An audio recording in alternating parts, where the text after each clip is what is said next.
I'm looking for new identities for things that exist already. It's no great shakes. It's something that's been done before, but I do it in my own way, really, and it's a way of recycling more creatively some of the things that I've collected. But the irony is that I recycle them, but they end up filling the house even more because I rarely sell the work. Yeah, I don't live out the life of a surrealist like Salvador Dali did or what have you, but I think some of my work is really quite surreal. Yeah, I think my older sister puts it down to a vivid imagination. Yeah. I thought, well, it's a bit like musical chairs, but where the chairs have been taken away, so hence the type musical chairs at the Lions Convention. This is called the new flavour of discovery, and I've always been intrigued with Columbus, the stories of Columbus and the round world and the flat world. So it's almost like the accidental discovery of the round world in respect of the flat world. I thought it was more logical to actually scoop and make an ice cream globe out of the Arctic Circle. Yeah, so we've got the Arctic regions there. You can't always hope that people are going to get out of a piece of work what you've invested in it. In sometimes people don't get anything out of it because they're not prepared to actually contemplate the work. They're not prepared to invest any time in that particular work, and that, you know, it's like they're only going to get something out of it unless they put something into it. Yeah. They're not going to get an easy fix looking at the work. Sometimes they do because it's quite blatant what it is, but there are certain pieces that people wonder what they're about because the information that's been presented to them is so subtle that I believe it's subtle that they often miss the point of the piece itself. Yeah.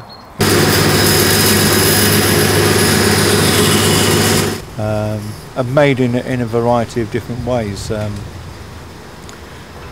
In terms of painting and drawing, I was always doing that at school, and even though I say it myself, I was actually quite good at it. My art teachers, when I left, in the process of leaving school, were really quite keen to get my parents persuaded to allow me to go to art college.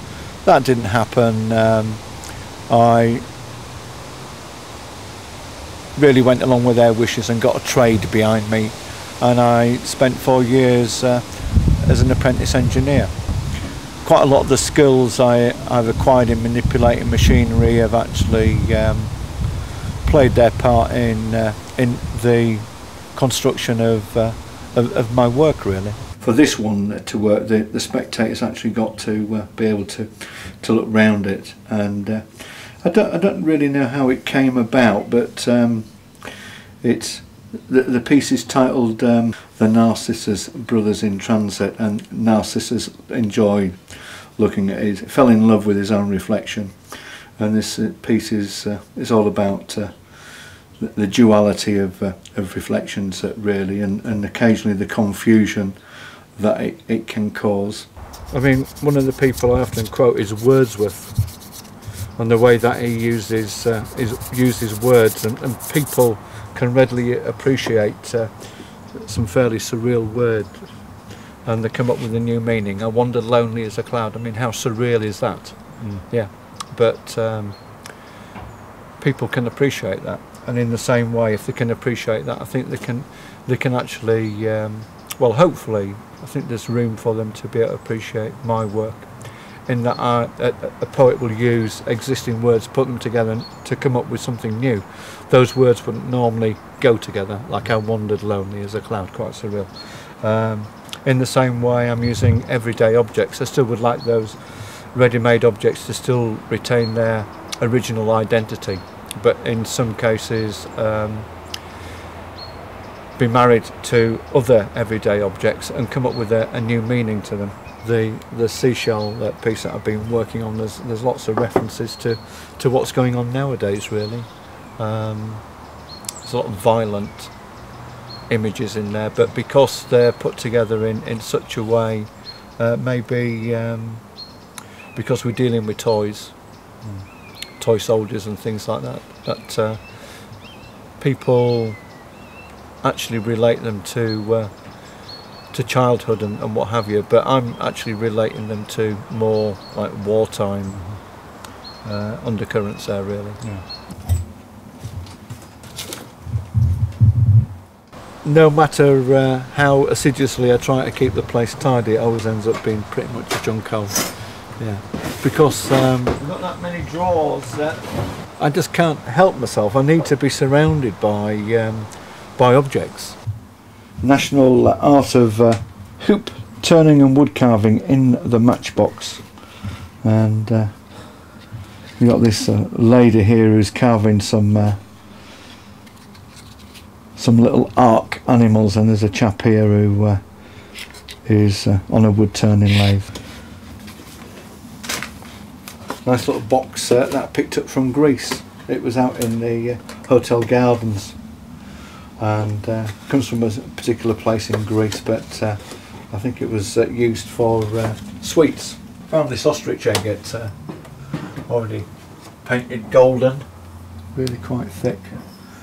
Might have a use for that one day, but until I do it, it just sort of remains on the shelf, really. I built up a nice collection of things, and anybody can actually go into an art gallery or go into an antique shop and flash the cash and buy something, but it's that joy of actually spotting something. I go to a car boot sale or a flea market, it's actually looking, I'm in there looking for a dual purpose. It's to feed my collecting interests, but at the same time I am looking for potentially for objects that might inspire the next piece. In some cases they don't, and a house full of junk. I'm just going to break it and then seal it in the same way that this has been fed in there.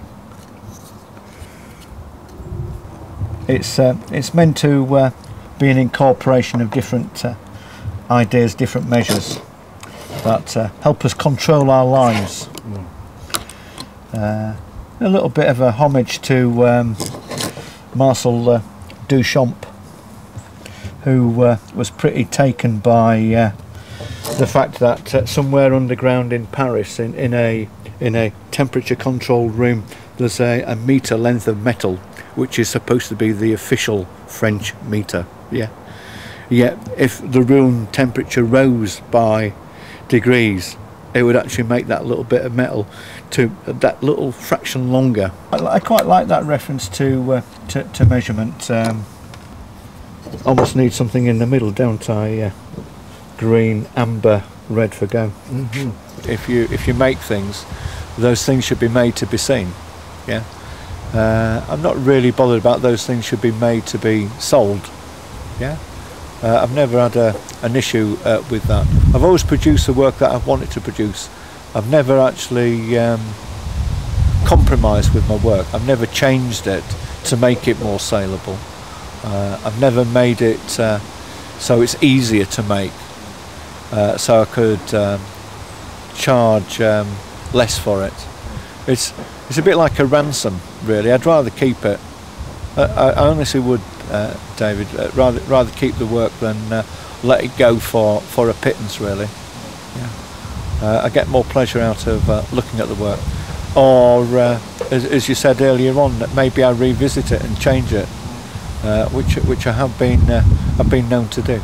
Yeah. The leitmotif of the Surrealists came from a chap called Isidore Ducasse, also known as the Comte de Lorrimore, which was the chance encounter of the umbrella and the sewing machine on a dissecting table, and that's the way I choose to work, really. Whether it's old hat or what have you, but I don't know.